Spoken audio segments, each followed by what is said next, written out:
নতুন হয়েছে cinema hall, তুই যাবি কিনা বল। মদনা বলল গেলে তাহলে আমার সাথে চল। এমনিও হল যাচ্ছে সব উঠে, বাংলা সিনেমাও যাচ্ছে ফুটে, তাই ভাবলাম চ দেখেই আসি দুটো টিকিট কেটে। সে টিকিটের কি দাম, হয়ে যেত একটা বড় রাম। সে টিকিটের উপরেই লেখা দেখি সিনেমার আবার নাম।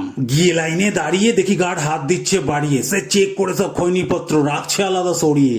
এবার কি করি, লোকজন দেখছে ভারী, আমার পকেটে তো রয়েছে আবার নতুন একতারা পারুল বিড়ি। দেশলাই বিড়িটা বার করে হালকা করে ধরে পিছনের লোকের বুক পকেটে চুপচাপ দিলাম ভরে। যেই চেকিং করলাম পার, ঘুরিয়ে দেখলাম ঘাড়, ওনার গার্লফ্রেন্ড বলছে ইস তুমি বিড়ি খাও, তোমার সাথে যাবো না আমি আর। আমি মদনার হাত ধরে হাঁটা দিলাম জোরে, সে চারতলায় পুরো উঠতে হলো গো এদিক সেদিক ঘুরে। উপরে গিয়ে লোককে দেখি লিফটে করে আসছে, সে কি বললাম হ্যাঁ রে মদনা, এখানে আবার লিফটেরও ব্যবস্থা আছে নাকি। লাগছিল হেভি মজা, আমি ঢুকেই যাচ্ছিলাম সোজা, তিনটে স্ক্রিন, কোন দিকে যাবো যাচ্ছিল না বোঝা। পুরো জায়গাতেই এসি, লোকে কথা বলে না বেশি, আমি তো সিটি বিটি মেরে চিল্লে উঠলাম যে হিরো দেখালো পেশি। লোকে গেল আমার দিকে ঘুরে, একজন চিল্লে উঠলো জোরে, থার্ড ক্লাস সব পাবলিক বার করে দিত গলার দৌড়ে। বিক্রি হচ্ছিল ভুট্টা ভাজা, বললো 500 টাকায় নিনের মজা।